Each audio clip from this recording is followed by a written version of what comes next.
dari PPI Spanyol di sini akan menemani rekan-rekan untuk mengikuti kegiatan pengajian rutin ini. Baik, alhamdulillah kita sekarang berkesempatan untuk hadir di majelis ini dalam kegiatan Mukena Muhammadiyah Keliling Dunia, satu kegiatan yang diinisiasi oleh PJM Spanyol dan didukung oleh Buena Hijab, salah satu store muslimah di Indonesia. Dalam kegiatan ini kita akan diajak berjalan-jalan nih ke berbagai negara, melihat atau mendengar cerita bagaimana kehidupan muslim di negara-negara tersebut. Saat ini kita sudah berada di episode keempat. Setelah sebelumnya di episode pertama kita ke Jerman, episode kedua ke Turki, dan episode ketiga ke Maroko. Dan sekarang kita diajak terbang nih ke Asia Selatan, lebih tepatnya ke India. Kita akan diajak melihat bagaimana kehidupan muslim atau dunia Islam di India, yang nanti akan dipandu atau ditemani oleh Ustadz Rozi dari PJM India. Mungkin tidak perlu berlama-lama karena ini topiknya cukup menarik ya, atau kalau saya boleh bilang ini topiknya adalah sangat menarik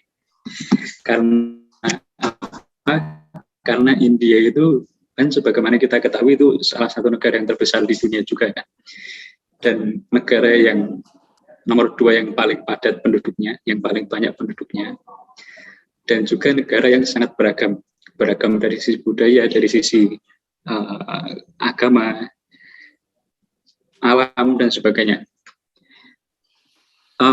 India juga memiliki populasi muslim yang besar, jadi kalau bisa dikatakan bisa lah diperbandingkan dengan Indonesia ini. Mungkin mirip-mirip, tapi kondisi India yang jauh lebih kompleks kalau saya boleh bilang, dengan beragam situasi yang unik. Kalau saya sebut unik karena saking banyaknya orang di sana, jadi budayanya sangat unik, kondisi sosialnya juga sangat unik.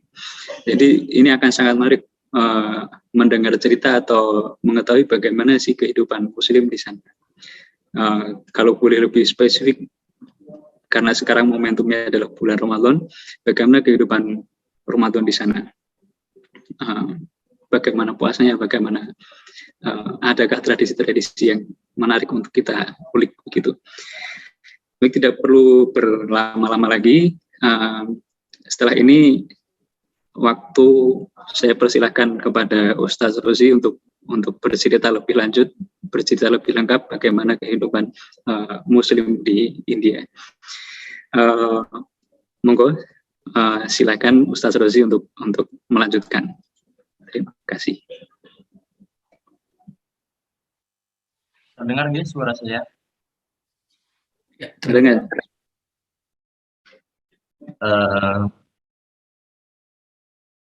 Yang pertama saya apresiasi kepada Pak Ketua,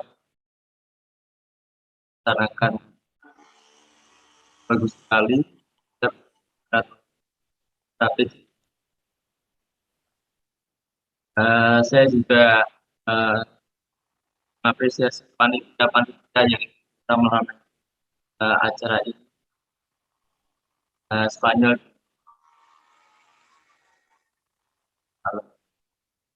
Alhamdulillah.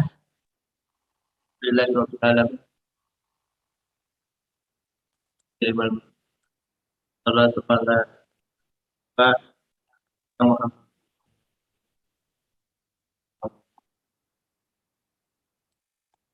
Segala puji bagi Allah Ta'ala, dan kita dapat lebih sharing ya. Suaranya putus-putus. Iya Ustadz. Timbul tenggelam gitu, on off.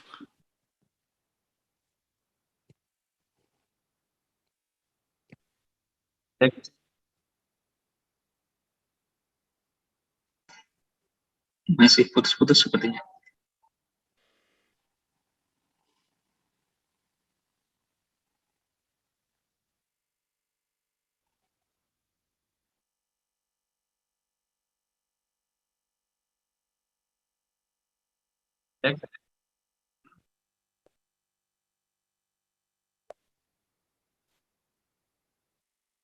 Masih putus. Masih masuk tapi putus-putus.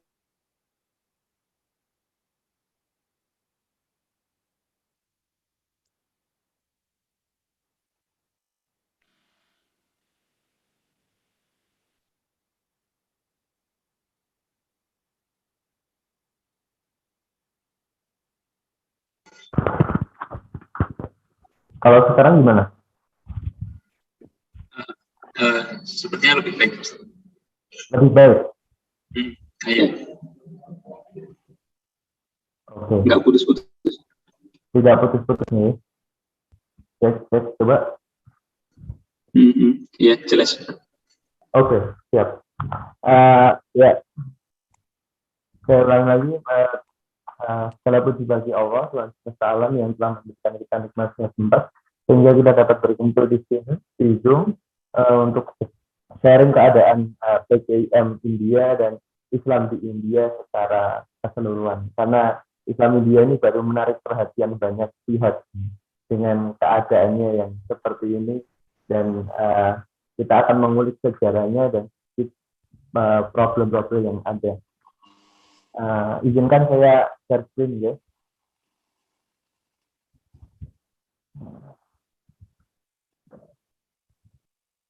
Jadi teman-teman, sebelumnya perkenalkan, nama saya Rozier Van Rosadi. Terlihat share screen saya? Ya, terlihat. Oke.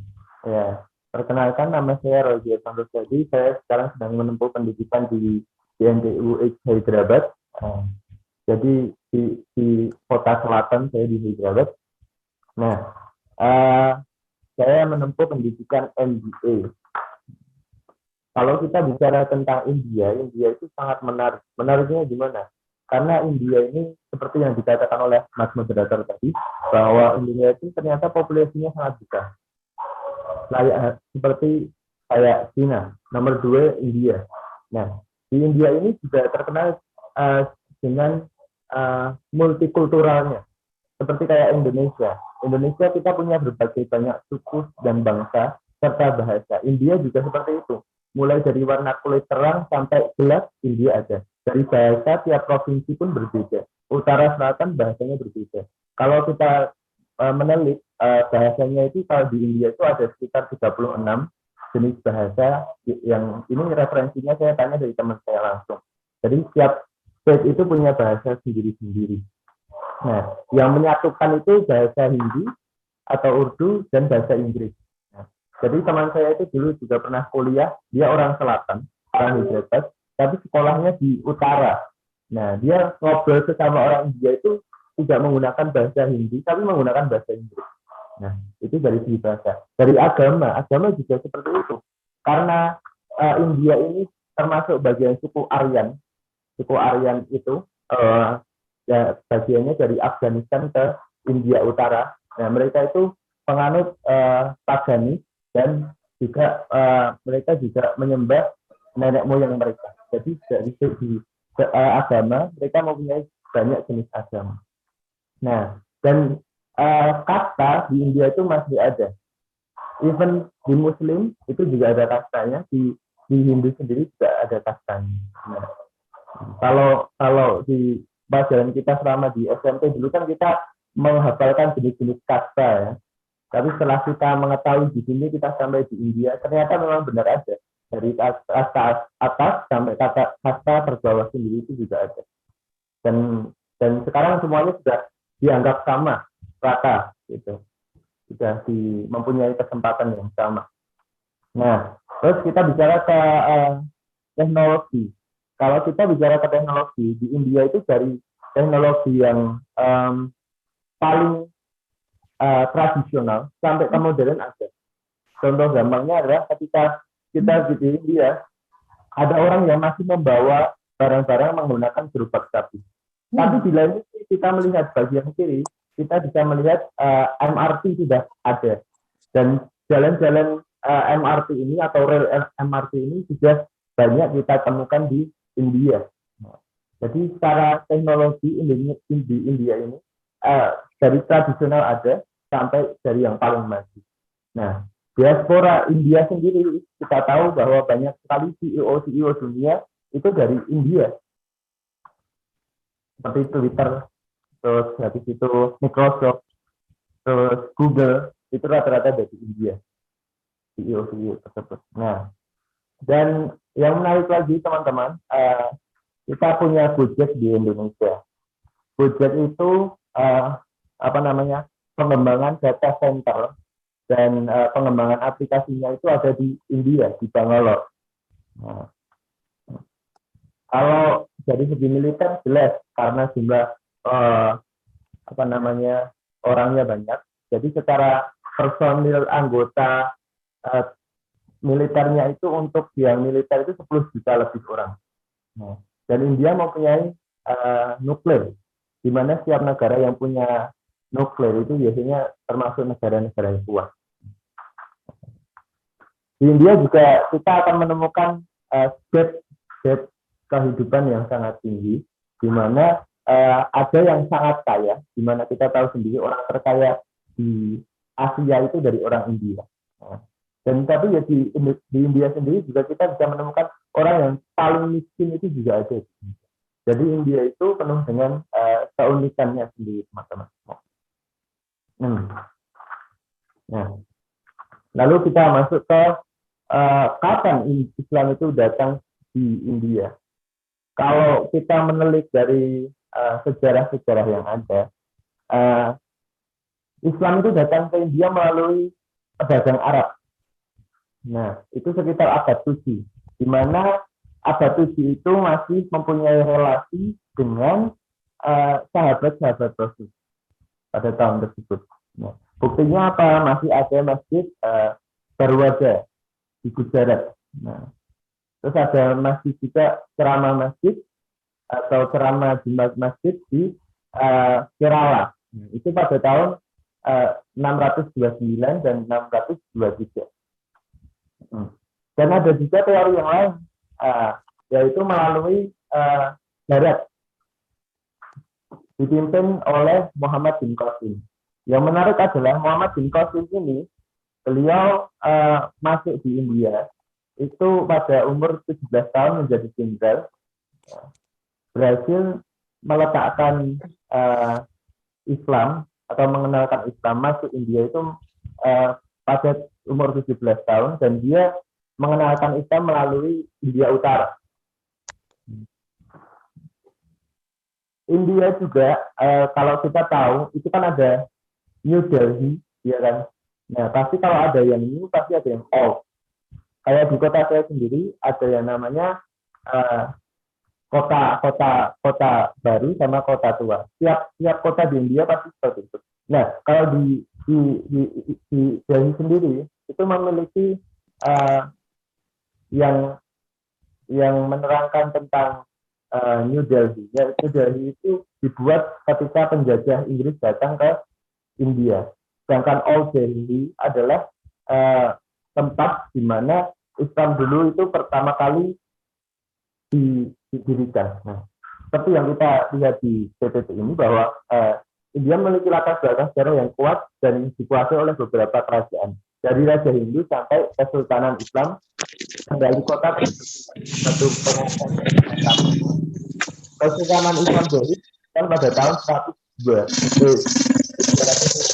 tahun dan berakhir pada tahun 1398. Nah, lalu ada kerajaan lagi, teman-teman, yaitu pada tahun ketika kerajaan Islam Delhi itu hancur. Nah, itu ada kerajaan baru namanya Babur. Itu pada tahun sekitar 1526, di mana kaisarnya itu Kaisar Mongol.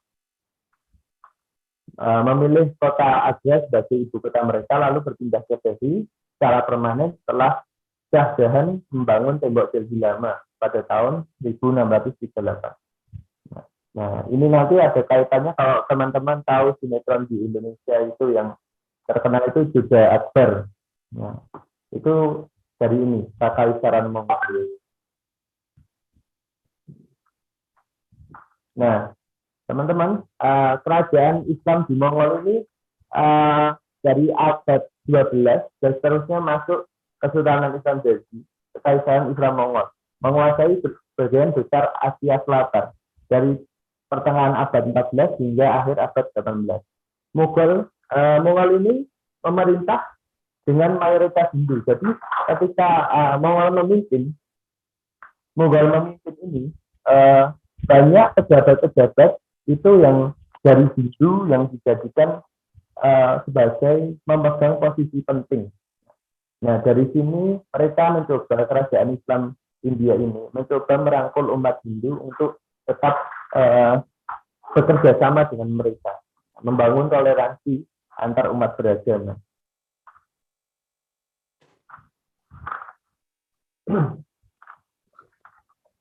Nah, yang terkenal tadi yaitu Kaisar Mongol pertama adalah keturunan dan Tamerlane.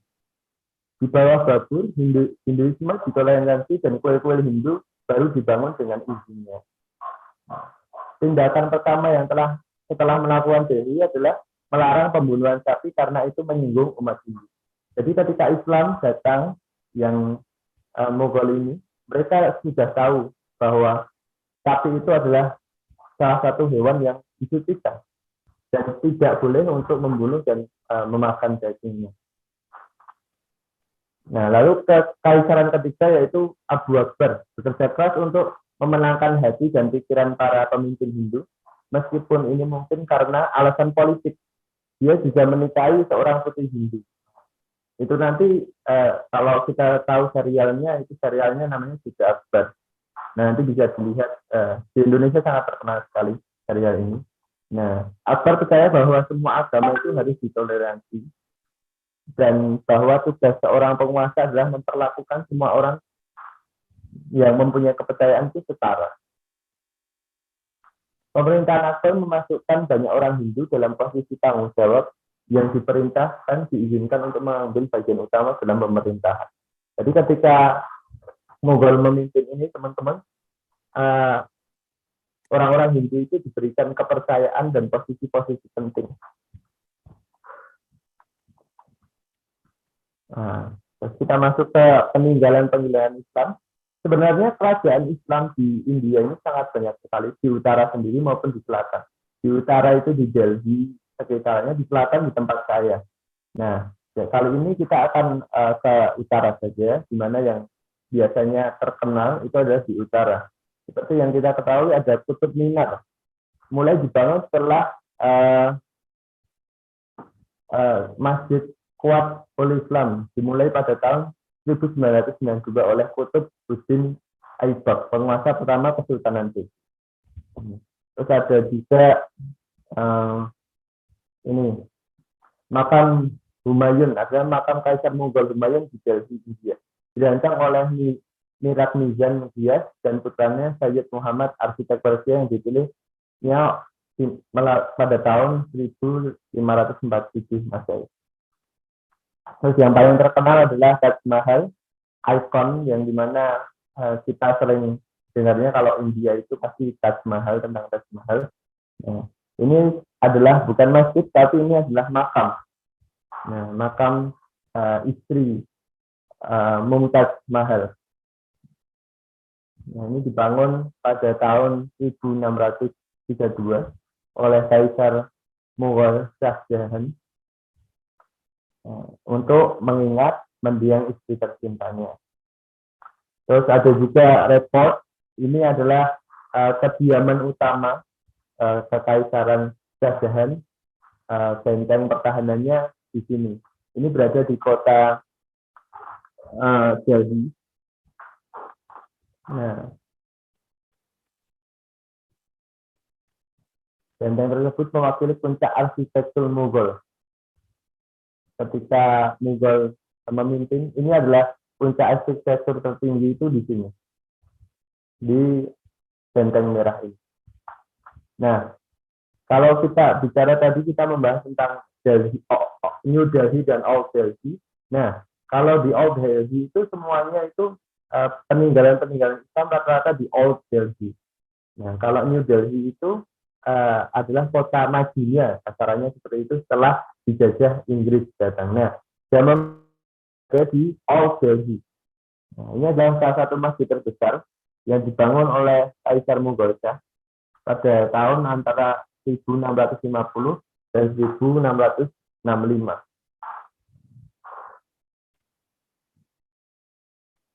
Nah, seperti yang saya katakan sebelumnya, pada tahun 1803 Masehi, kota New Delhi ini berada di bawah kekuasaan Inggris. Nah, pada tahun 1911, Inggris memindahkan ibu kotanya dari Calcutta ke Delhi. Nah, terus dibuatlah menjadi New Delhi itu. Nah, pada era penjajahan, kita masuk ke era penjajahan Inggris, kemerdekaan India. Politik yang digunakan Inggris itu adalah seperti politik di Indonesia, Divided and Imperial, di mana untuk memperlemah mereka itu mengadu domba satu dengan yang lain. Nah, tokoh-tokoh kemerdekaan yang dari India sendiri itu ada tokohnya yaitu Maulana Azad, Ali Jinnah, Nehru hingga Mahatma Gandhi. Maulana Azad, beliau adalah Menteri Pendidikan pertama India. Ali Jinnah, beliau adalah pemimpin Partai Liga Muslim. Nanti beliau akhirnya terus mendirikan negara sendiri namanya Pakistan. Nah, Nehru ini adalah pendiri partainya itu bersama dengan Mahatma Gandhi, namanya partainya namanya Partai Kongres. Nah, pas waktu akan kemerdekaan ini teman-teman, ternyata itu dari keempat tokoh ini ada yang tidak cocok, yaitu Ali Jinnah. Ali Jinnah ini menginginkan bahwa kalau India merdeka, Ali Jinnah harus menjadi Perdana Menteri pertama. Tentu saja hal ini tidak diaminkan oleh tokoh-tokoh yang lainnya. Akhirnya terus dia keluar membuat partai namanya Liga Muslim. Dan ketika dirembukkan tidak ketemu. Lalu setelah itu Inggris datang mau menengahi. Ya udah kalau gitu kita pisah saja. Ada negara bagian untuk Islam sendiri dan negara untuk sekuler atau yang lebih mayoritas Hindu gitu. Akhirnya terus dibuatkan pemetaan yang bagian utara ke barat itu adalah untuk negara namanya Pakistan, merdeka pada tahun 14 Agustus 1947. Nah, India 15 Agustus 1947. Nah, gitu.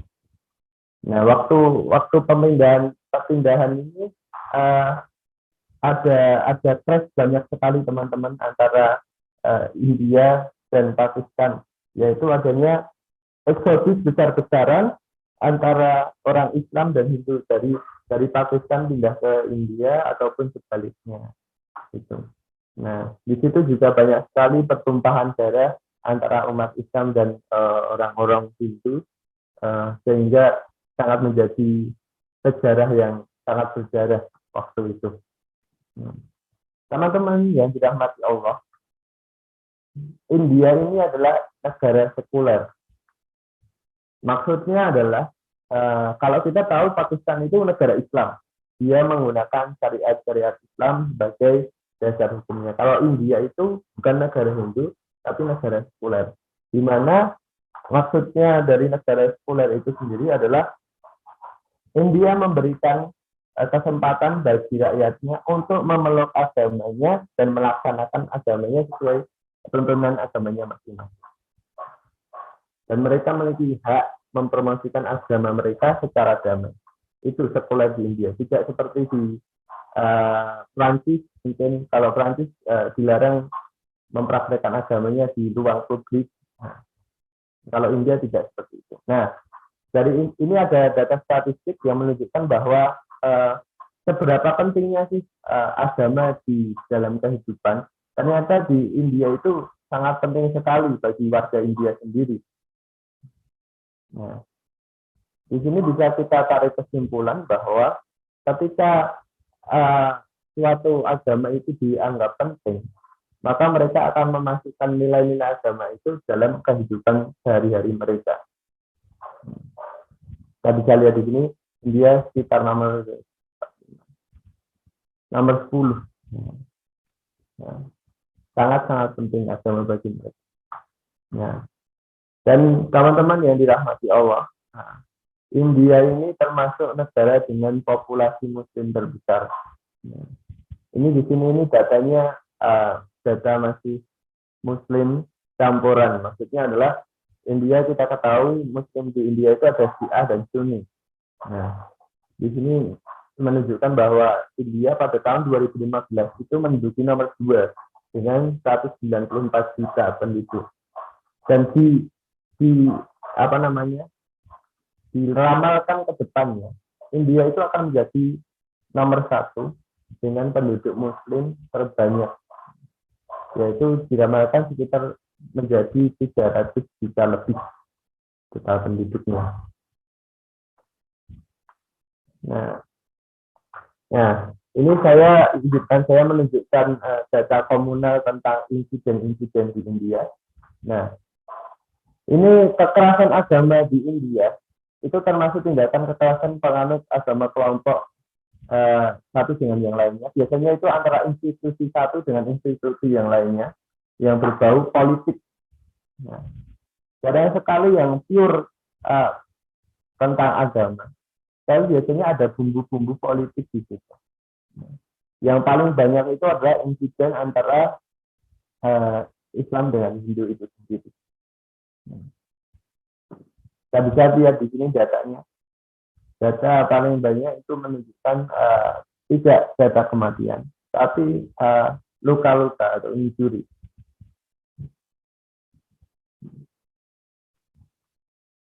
Nah, selanjutnya adalah saya akan membawakan ini daerah-daerah di India, yang dimana di daerah-daerah ini menunjukkan kericuan-kericuan yang ada, itu tingkatnya bagaimana. Nah, kalau dari warna makin gelap, berarti itu sering terjadi ricuh dan memakan korban di situ. Ingat teman-teman bahwa kericuan di India itu adalah komunal, tidak keseluruhan negara. Jadi hanya negara bagian saja tertentu. Nah, ini biasanya terjadi karena akan adanya pemilihan suatu pimpinan baru, kayak pemilihan, kalau di Indonesia mungkin pemilihan gubernur itu, ataupun pemilihan kepala daerah, itu biasanya isu komunal ini terjadi. Nah, isu ini kayak yang paling hangat itu adalah di Karnataka tentang hijab. Itu ya terjadi hanya di Karnataka saja. Dan peraturan yang dibuat itu adalah peraturan daerah, bukan peraturan negara keseluruhan. Jadi ketika isu tentang agama terjadi, itu hanya terjadi di bagian negara tertentu saja. Dan perlu diingat juga bahwa teman-teman Hindu kita itu juga tidak setuju, tidak semuanya setuju. Mereka juga tahu bahwa ini adalah permainan politik dari elit-elit politik yang ada. Kalau kita bicara tentang kondisi suatu negara, itu pasti dipengaruhi oleh siapa yang memimpin, partai apa yang berkuasa. Nah, begitu juga di India. Nah, kenapa kekerasan komunal, kekerasan agama karena terjadi di India? Yang pertama adalah kurangnya komunikasi, dialog, pemahaman antar umat beragama. Yang kedua adalah banyak sekali hoax yang muncul. Jadi dibuat berita-berita palsu seperti itu. Terus selanjutnya adalah ada dendam lama di masa lalu. Terus ada juga karena stigma negatif, Islamofobia, terus ujaran kebencian. Yang terakhir adalah sebagai alat politik untuk mencari suara di masyarakat. Kalau kita bicara tentang India, kita juga harus bicara tentang jamaah tabligh. Biasanya kalau di Indonesia jamaah panci, orang-orang sering memanggilnya. Nah, ya, gerakan ini adalah gerakan dakwah Islam Sunni transnasional yang berfokus pada menasihati Muslim dan mendorong sesama anggota untuk kembali menjalankan agama mereka sesuai dengan Nabi Muhammad SAW, khususnya dalam hal ritual, pakaian, dan perilaku pribadi. Pendirinya adalah Muhammad Riyad Al-Qadawi. Didirikan pada tahun 1926, jamaah tabligh. Kalau teman-teman penasaran dengan jamaah tabligh di India, bisa dicek di YouTube ketua kita PCIM India, Mas Agus, bisa dicek di sana. Nanti ada Mas Agus itu sedang berkumpul dengan orang-orang jamaah tabligh baik dari Indonesia maupun dari India. Itu. Mungkin itu dulu Mas dari saya, Mas. Baik, terima kasih Ustaz Kosi atas kisahnya. Sangat menarik ya, memberikan gambaran umum bagaimana latar belakang sejarah India, kemudian perkembangan Islam di India, sampai dengan kondisi terkini di India seperti apa. Mungkin untuk membangun cerita yang lebih lengkap bisa dibantu dari pertanyaan teman-teman partisipan di sini. Barangkali ada yang penasaran tentang bagaimana kehidupan Muslim di India atau bagaimana Islam secara umum di India, silakan dibuka sesi pertanyaan kepada Ustaz Rozi. Monggo, kalau ada pertanyaan langsung angkat tangan saja. Ya, ternyata ada satu pertanyaan langsung ini Ustaz dari Mbak Cesar Marga Putri. Monggo silakan bisa langsung ditanyakan Mbak Cesar. Saya izin tidak menghidupkan video ya Mas Dama. Pak Ustadz, mohon maaf tadi saya agak telat.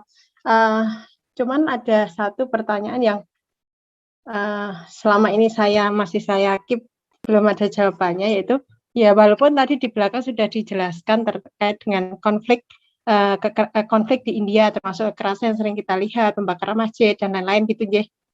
Nah, sebenarnya kalau Pak Ustadz Rozi sendiri selama di India gitu, konflik itu tuh seperti apa nih? Apakah memang sebesar yang diberitakan di media atau memang masih terkendali? Kalau saya lihat di media kan, soalnya kalau saya lihat di media kan mengerikan ya, istilahnya masjid dibakar, Quran sampai hangus, bahkan penduduk Muslim itu sepertinya sangat-sangat menderita, rumahnya habis gitu, itu.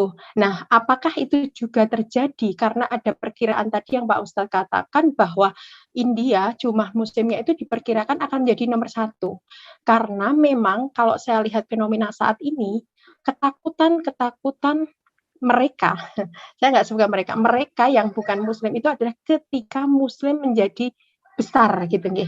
Nah, apalagi India itu ada notabene sebagai negara Hindu gitu. Nah, seperti itu Pak Ustadz yang masih menggelitik.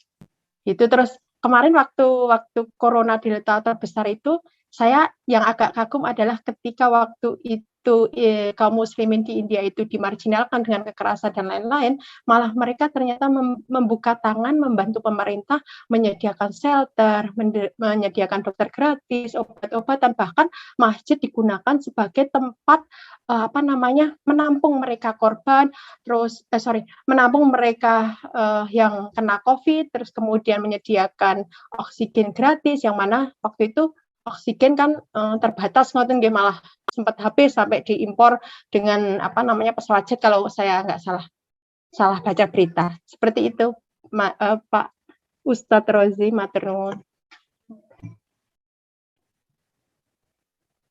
Langsung dijawab nih. Iya, terima kasih Mbak Jisa atas pertanyaan. Monggo bisa langsung dijawab Pak Ustadz. Oke. Jadi sekali lagi konflik yang terjadi di India itu konfliknya komunal, gitu. Jadi hanya terjadi di sebagian negara bagian saja. Dan konflik ini biasanya terjadi ketika mendekati proses pemilihan umum ataupun pemilihan kepala daerah. Nah, ini digunakan sebagai alat karena kita tahu sendiri agama itu liquid, jadi sangat mudah sekali digunakan untuk alat pendorong. Jadi orang-orang ngapunten ya, orang-orang Hindu di sini ini, mereka itu ditakut-takuti gini. Kamu tahu nggak negara Indonesia? Dulu Indonesia itu negaranya Hindu Buddha. Sekarang jadi mayoritas Muslim. Kamu pengen kayak gitu? Nah, mereka itu dapat dari gitu terus. Tapi sebagian orang-orang yang pintar mereka sudah tahu, ini cuma diadu. Mereka sudah tahu Muslim sebenarnya itu seperti apa. Terus yang kedua, kita juga tidak tahu Muslim yang di sini ini yang menyerang balik ataupun yang diserang itu dia Sunni atau Syiah itu. Karena orang-orang Syiah di sini itu sering melakukan ritual juga. Mereka keluar membawa pedang gitu, membawa golok sambil jalan-jalan lewat gitu kan ada acaranya ketika Muharram itu. Nah, itu yang kedua. Terus yang ketiga, ada beberapa partai di sini. Partainya itu penuh dengan membuat hoax gitu loh. Jadi hoax itu sampai mereka itu masyarakat, kan saya mengikuti timeline berita, ada komennya di situ ya. Jadi kalau ada berita tentang hoax benturan agama, itu sudah bisa ditebak dari partai mana suara tersebut. Gitu. Dan partainya itu saja. Ini karena direkam, saya jadi kurang nyaman menyebutkan nama partainya. Nah, jadi ada gitu.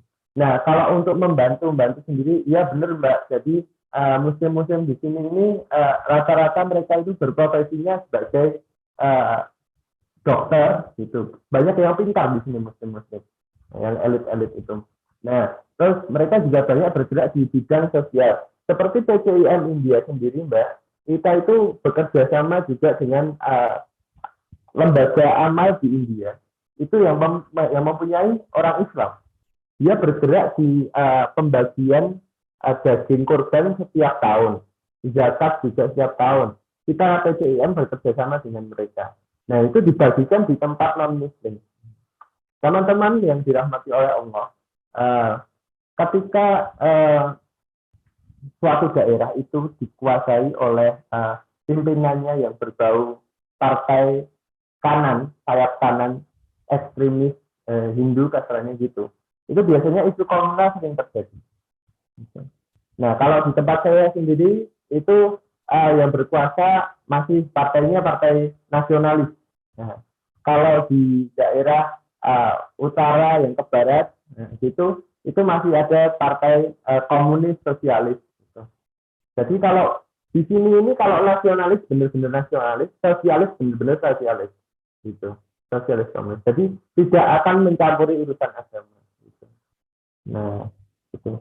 Dan ada juga di sini juga politisi Islam, tapi partainya itu hanya partai kedaerahan. Kalau di Indonesia itu kan partainya partai nasional, jadi cuma satu. Kalau di India itu uniknya adalah kita punya partai, tapi partainya cuma untuk satu state ini aja. Kalau di Indonesia mungkin kita punya Aceh ya. Aceh itu punya kekhususan bisa membuat partai daerah. Gitu. Seperti itu. Atau berarti bisa dikatakan bahwa bentrok kekerasan itu terjadi di suatu wilayah tertentu saja, Mas.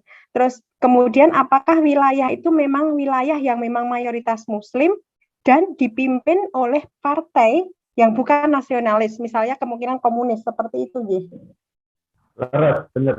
Yes. Iya. Nah, tapi untuk Muslim yang lain mereka juga tidak diam, mereka juga bersuara gitu loh tentang hal tersebut. Mereka juga ikut membela. Oh, jadi siap matur nuwun. Oke, terima kasih atas jawabannya, Ustaz. Ini cukup ramai nih, Mas. Ada beberapa pertanyaan lewat chat juga, dan ada satu rekan lagi yang angkat tangan. Tapi mungkin saya bacakan yang ada di chat dulu.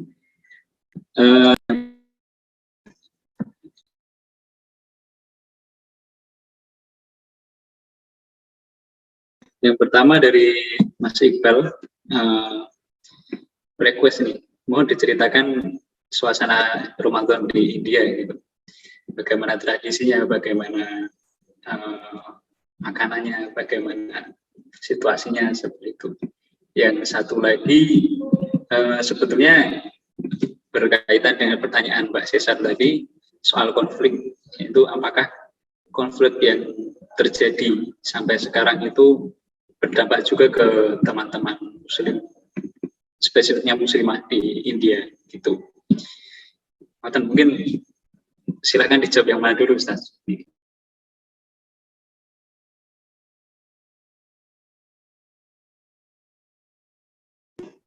Mikrofonnya masih di mute.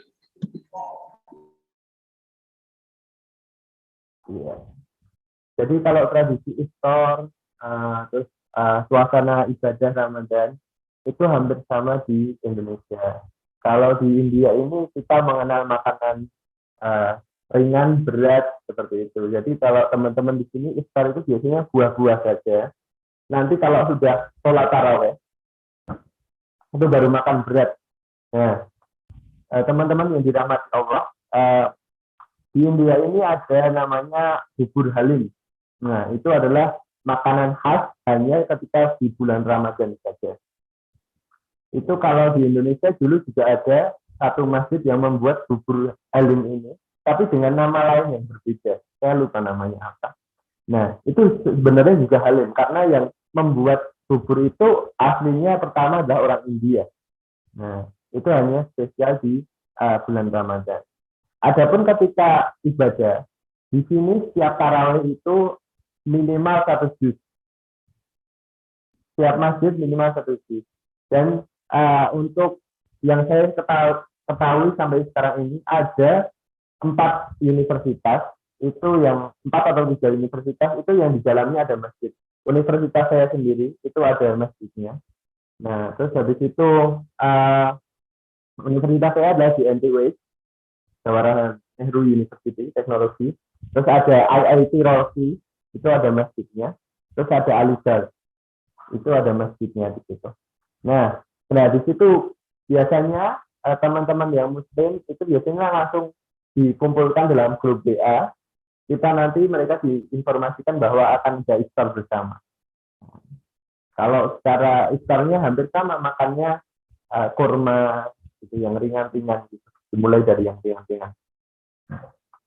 Terus yang kedua tadi tentang apakah muslimah India terdampak? Jelas terdampak.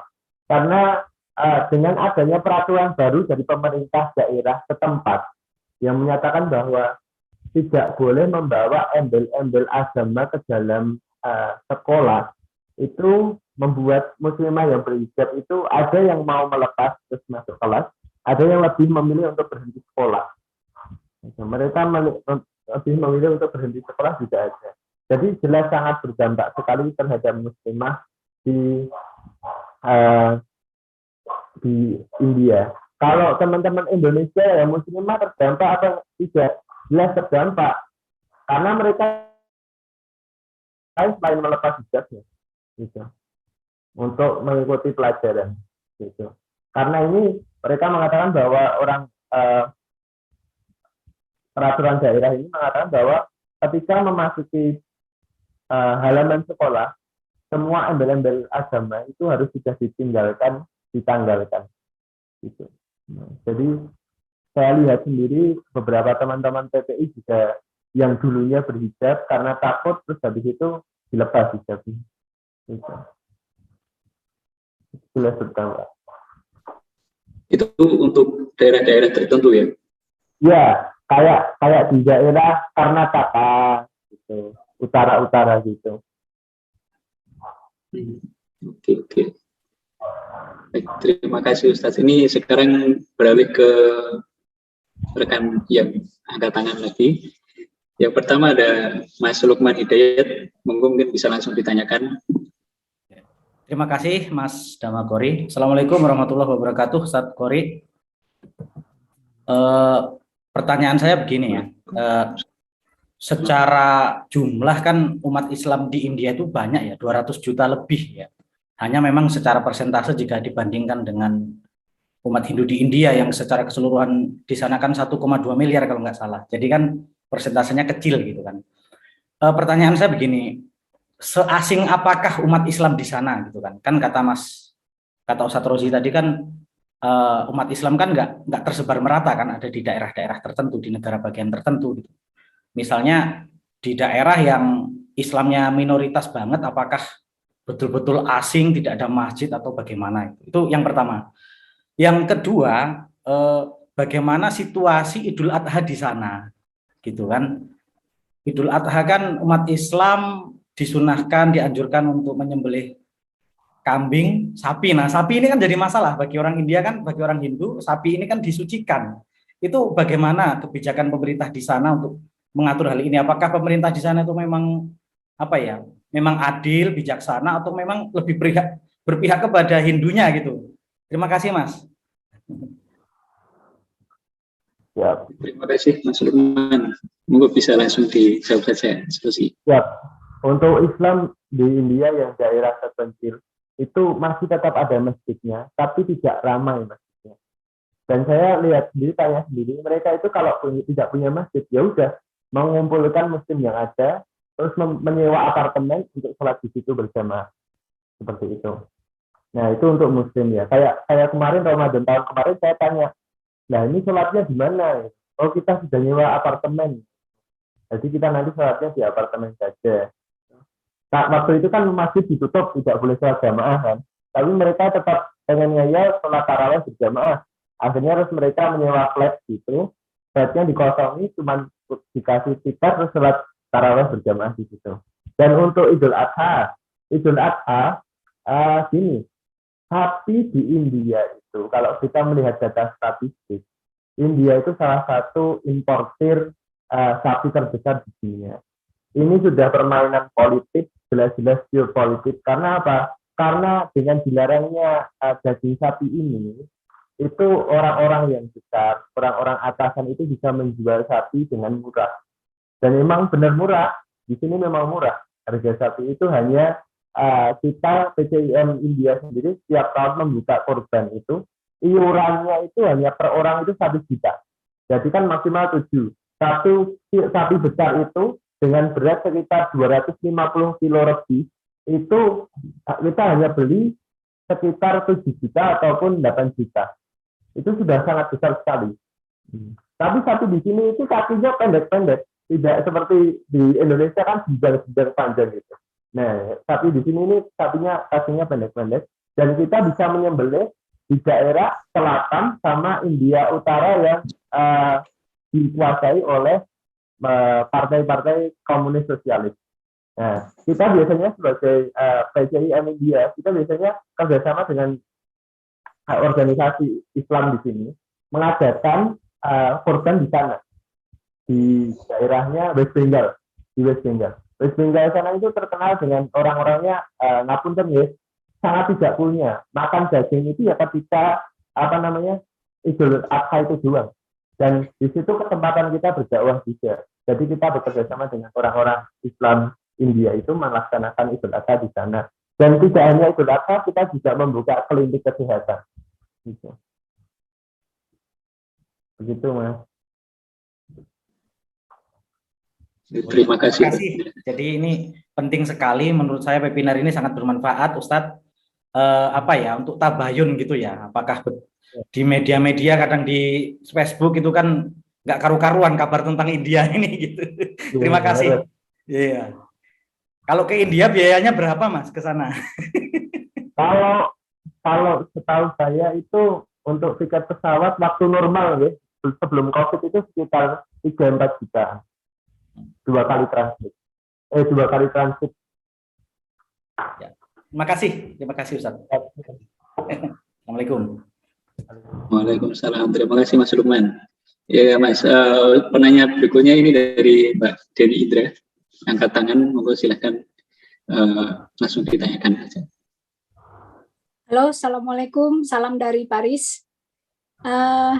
Mas Rozi, saya tertarik dengan penjelasan dari pertanyaan berikut bahwa kalau misalnya pergi ke institusi sekolah itu tidak diperbolehkan memakai atribut keagamaan ya.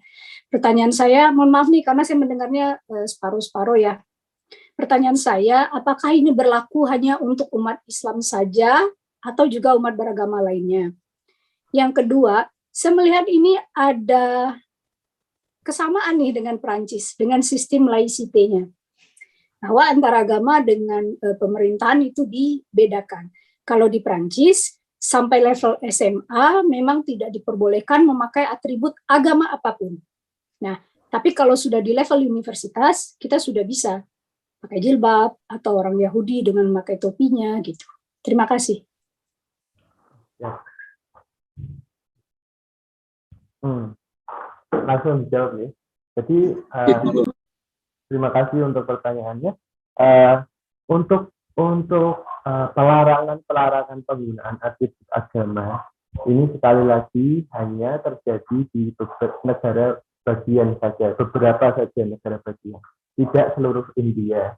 Jadi yang paling hangat ini ada di Karnataka, kita tahu sendiri, karena itu pemerintah daerahnya atau pengadilan tinggi daerahnya sudah mengetuk palu bahwa tidak boleh. Itu karena terjadi apa? Gini, Bu. Yang sering terjadi itu di sini itu mainnya gini. Provokasi di depan masjid dengan suara-suara musik kencang. Otomatis kan orang yang di dalam kan tidak bisa keluar. Nanti kalau sudah mulai bersentuhan fisik, nah mereka baru mulai merasa nanti terzalimi atau merasa kalah gitu ya, lapor ke kepala daerah terus mengisukan ini ke pengadilan daerah mengatakan Islam ini membahayakan karena kita sudah diserang ketika dalam acara gitu kan. Di sini kan banyak sekali perayaan ya, padahal sebenarnya mereka sengaja berhenti di depan masjid terus menghidupkan musik secara kencang gitu. Terus habis itu kan teman-teman yang mungkin juga tidak bisa tinggal diam.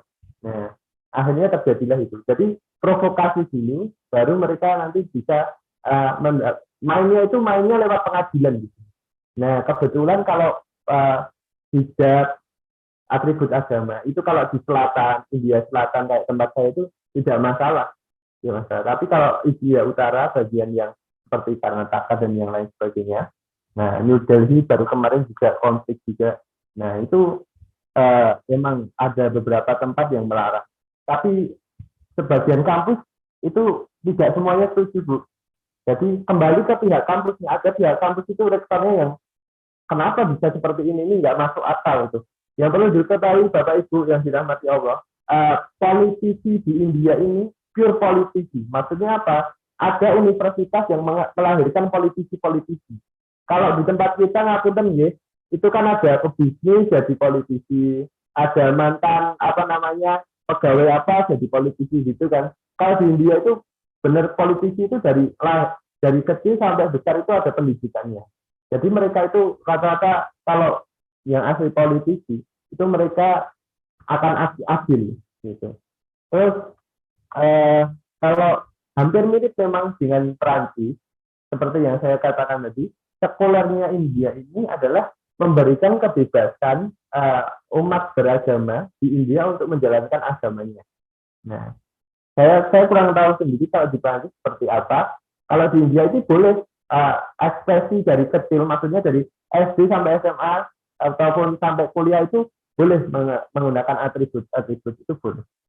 Karena di sini kan ada pendanaan dari pemerintah sendiri. Oke, umat Islam bisa mengajukan kayak kasarannya di tempat kita pondok nih, punya pendanaan pondok diajukan pemerintah, nanti dikasih dana untuk membuat pondok gitu.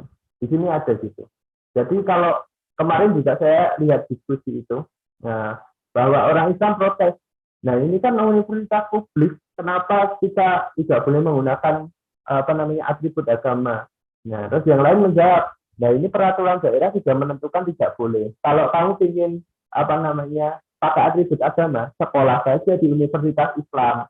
India kan punya Universitas Islam, ada Alizar, ada yang lainnya gitu. Seperti itu. Baik, terima kasih Mas Rozi. Saya rasa ini jadi satu peluang riset buat teman-teman. Karena apa? Karena salah satu negara yang diterima sebagai refugi itu adalah India dan Bangladesh kalau untuk di Perancis. Terima kasih Pak Ketua.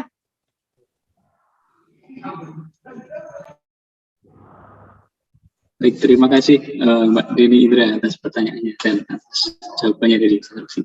Ini mungkin karena waktu kita juga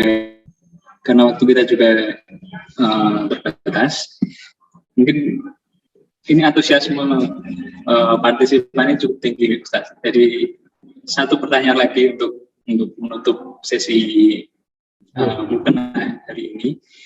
Mungkin boleh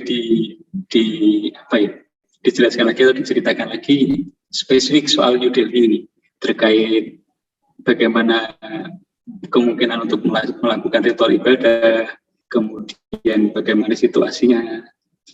Karena ini ada yang bertanya lewat chat akan melakukan kunjungan ke New Delhi dalam waktu dekat. Gitu. Monggo Ustaz. Ya, kalau untuk New Delhi sendiri kondisinya sekarang sedang aman-aman saja. Nah, itu kemarin itu hanya kebetulan ada festival, terus habis itu crash di jalan gitu loh, di depan masjid gitu. Dan itu crashnya itu hanya ketika ada festival tersebut. Setelah itu tidak ada yang terjadi. Kalau teman-teman pengen main ke India itu kalau bisa jangan mendekati waktu pemilihan ataupun pemilihan kepala daerah ataupun pemilihan secara umum Perdana Menteri atau yang lain. Nah, itu karena biasanya banyak sekali konflik-konflik komunal terjadi. Nah, untuk ritual ibadah sendiri, kalau di tempat saya di Hyderabad ini kan sekitar 40%-nya masih Muslim ya.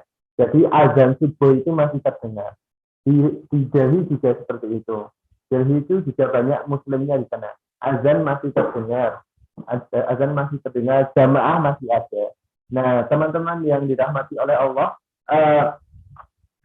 di India ini, teman-teman India sering sekali sholatnya itu agak dimundurkan. Jadi mereka itu jamaahnya dimundurkan karena apa? Kita tahu sendiri India ini sangat padat, ramai aktivitasnya maupun orangnya. Jadi mereka sangat memahami untuk mendapatkan jamaah dan pahalanya sangat besar. Mereka itu akhirnya memundurkan sekitar ada yang 30 menit, ada yang 20 menit untuk sholat jamaahnya. Agar bisa berkumpul semuanya secara berjamaah. Karena di sini itu orangnya sangat padat sekali. Dan aktivitasnya juga padat. Seperti itu. Kalau ini ada pertanyaan menarik, kenapa orang India ini cerdas-cerdas? Apakah tekun mereka ini? Iya benar. Orang India ini kalau suka sesuatu, dia itu akan menyelam sampai dalam. Jadi gini kasarnya. Orang India kalau pintar hitung-hitungan, ya hitung-hitungan toh. Gitu. Selain itu dia nggak bisa. Gitu. Kalau pintar pintarnya tentang A sampai mendalam. Nah, orang India seperti itu. Dan matematika orang India SD itu setara dengan matematika kita di SMA. Gitu.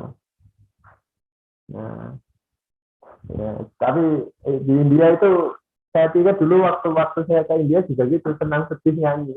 Tapi ya emang kenyataan seperti itu. Di India seperti itu, Bapak Ibu yang dirahmati Allah. Suasananya unik. India itu unik. Ada yang ditemui di India. Itu. Seru sekali berarti. Tapi sayangnya ini kita sudah di penghujung acara ini, Ustaz, dan rekan-rekan semua. Mungkin kalau ada beberapa kalimat untuk meringkas kondisi Islam atau Muslim di India seperti apa, monggo bisa diaturkan juga sebelum kita akhiri. Ya, Bapak Ibu yang dirahmati oleh Allah, kita sudah memasuki 10 hari terakhir bulan Ramadan, guys. Jadi kita harus banyak bersyukur pada Allah kita tinggal di Indonesia dengan negara yang mayoritas Muslim, aman, tentram, bisa menjalankan ibadah dengan secara legowo, enak itu bisa mendapatkan Islam kita secara penuh. Kita harus bersyukur dengan keadaan kita di Indonesia.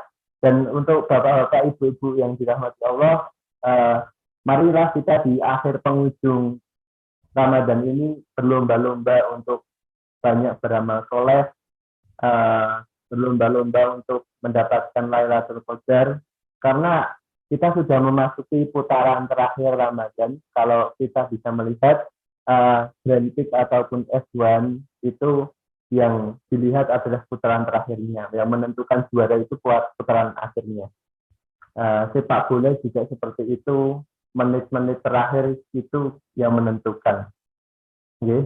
Jadi saya berharap di Ramadan ini bapak-bapak ibu bisa menghatamkan Al-Qur'annya, sehingga kalau bisa khatam Qur'annya di bulan Ramadan, berarti insya Allah bisa khatam di bulan-bulan yang lainnya.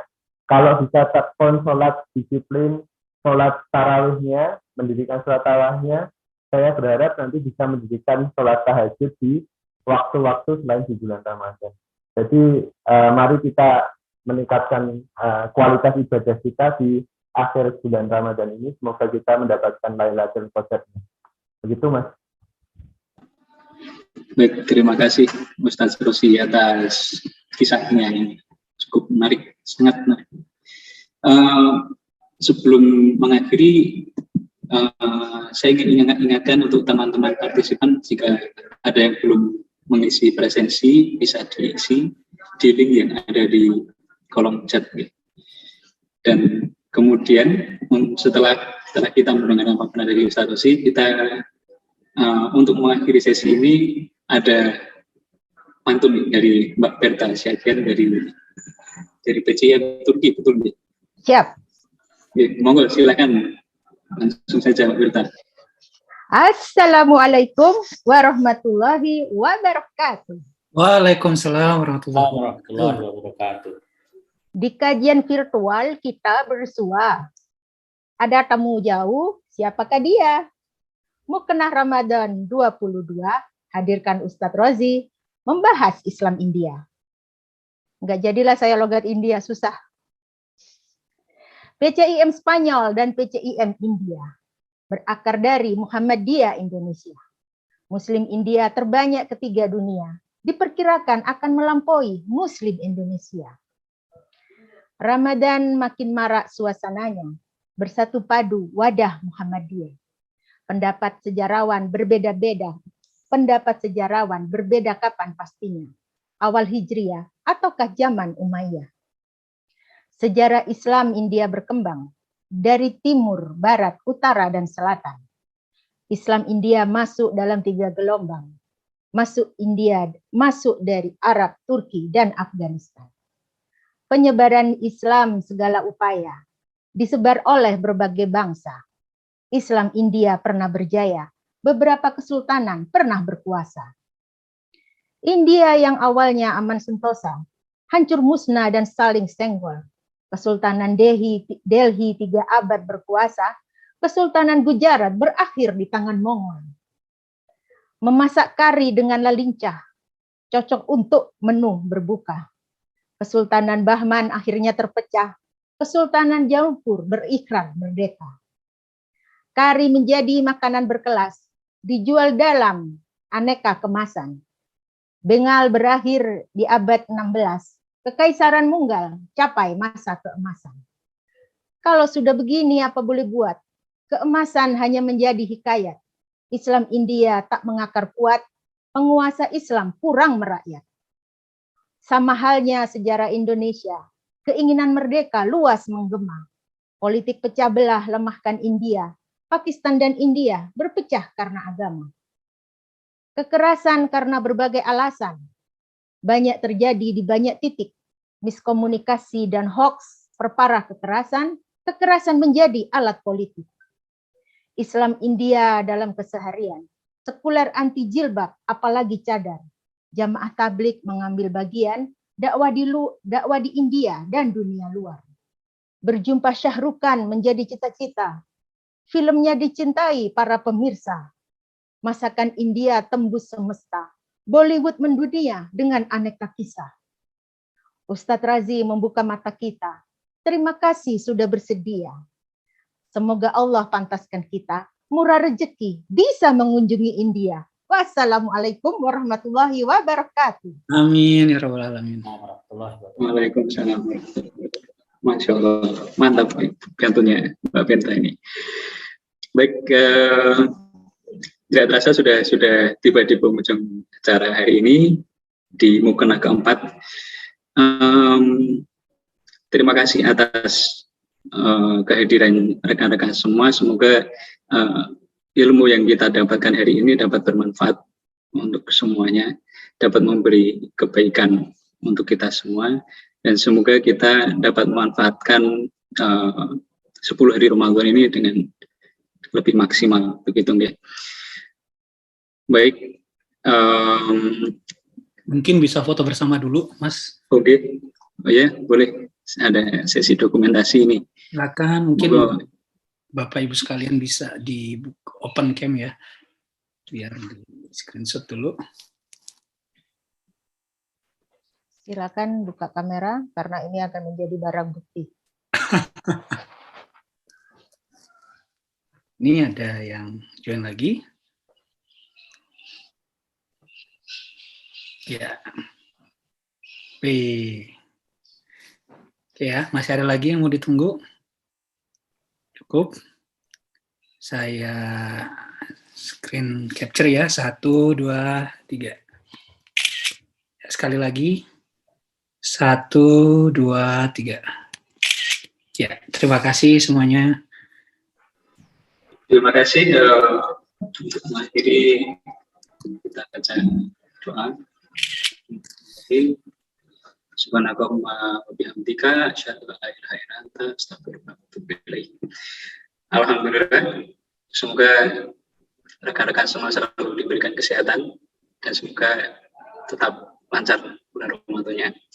Wassalamualaikum warahmatullahi wabarakatuh. Waalaikumsalam warahmatullahi wabarakatuh. Izinlah Bapak Ibu semuanya.